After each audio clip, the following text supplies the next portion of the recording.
सभी लोगों को गणतंत्र दिवस की हार्दिक शुभकामनाएं। आज के इस कार्य में उपस्थित आप सभी का अभिनंदन करती हूँ। आज का यह गणतंत्र दिवस हम सब के लिए बड़े संकल्प का दिन है। आज के ही दिन 26 जनवरी 1950 को हमारा यह संविधान लागू हुआ था। यह संविधान हमारे बाबा साहब डॉक्टर भीमराव अम्बेडकर के द्वारा लिखा गया था। तो उन्हीं के बारे में मैं कुछ कहना चाहूँगी कि रुतबा मेरे सर को तेरे संविधान से मिला, कि रुतबा मेरे सर को तेरे संविधान से मिला। लोगों को मिला होगा मुकद्दर किसी और से, लोगों को मिला होगा मुकद्दर किसी और से, मुझे तो मुकद्दर भी तेरे संविधान से मिला। बाबा साहब दलितों के देवता ही नहीं बल्कि हर समाज जाति के वंचितों, बिछड़ों और मजदूरों के मसीहा थे। उन्हें हम दलित और पिछड़ों का मानकर उनके वजूद को ज्यादा छोटा कर रहे हैं। बाबा साहब ने भारत की विकास यात्रा को सफल रूप में गतिमान बनाने का कार्य किया था। उन्होंने अपने जीवन में अनेक भ्रष्टाचार, शोषण, जात-भेद आदि का सामना किया। इस कट्टा को उन्होंने बदले की भावना में नहीं बदला। इन आंसुओं का उन्होंने एहसास करके भारतीय समाज में अनेक किरदार निभाए कि जीने का तरीका अच्छे से सीखा न हो तो मुश्किल हालात कुरूप दिखते हैं। जीने का तरीका अच्छे से सीखा न हो तो मुश्किल हालात कुरूप दिखते हैं। जीवन के सफर में आंसू अपमान तोहफे हैं, जीवन के सफर में आंसू अपमान तोहफे हैं जो दुनिया के रंगमंच पर कितार को रूप मिलते हैं। कोई और होता तो शायद इस बदले की भावना और कट्टा से त्रस्त होकर यह संविधान न लिख पाता, मगर हमारे बाबा साहब डॉक्टर भीमराव अम्बेडकर ने ऐसा नहीं किया। उनका केवल एक ही उद्देश्य था, मानव जाति के लिए बुद्धि का विकास करे, अज्ञानता का नाश करे, ऊंच नीच का भेद मिटाकर संविधान पर विश्वास करे।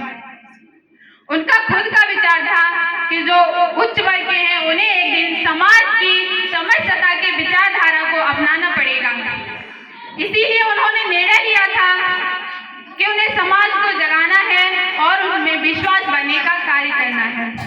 बाबा साहब के विचारों की गूंज आज भी इस राष्ट्र में विद्यमान है और यह शताब्दियों तक रहेगी। जरूरत है हमें उस गूंज में आवाज मिलाने की। दहलीज पर रख दी किसी शख्स ने आंखें, रोशन कोई दिया इतना तो नहीं हो सकता। दहलीज पर रख दी किसी शख्स ने आंखें, रोशन कोई दिया इतना तो नहीं हो सकता। तू मेरी आवाज से आवाज तो मिला, फिर देख दुनिया में क्या हो नहीं सकता। 1942 में अंग्रेजी संतलन मजदूरों का शोषण करती थी।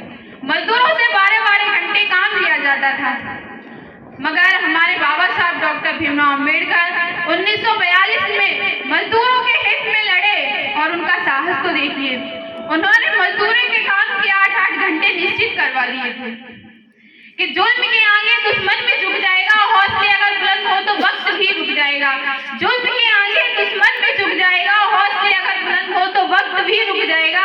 और हमारे बाबा साहब डॉक्टर भीमराव अम्बेडकर कहते थे कि अगर एकता से चलोगे तो इंसानी क्या आसमान भी झुक जाएगा।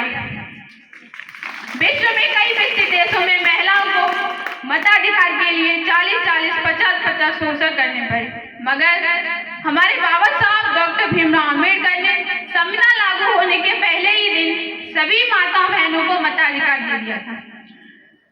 नारी शक्ति के लिए उनके मन में सम्मान के भाव थे। वह मानते थे कि नारी समाज का आधार है, समाज के निर्माण का आधार है नारी, अकेली होकर भी पूरा परिवार है नारी। समाज के निर्माण का आधार है नारी, अकेली होकर भी पूरा परिवार है नारी। कभी माँ कभी पत्नी तो कभी बहन बनती है नारी, कभी माँ कभी पत्नी तो कभी बहन बनती है नारी। हर रिश्ते में त्याग और प्रेम का संसार है नारी। मैं आशा करती हूँ कि बाबा साहब के विचार के समाज का निर्माण करेंगे और अपने आप को शिक्षित करते हुए मानव धर्म का पालन करेंगे।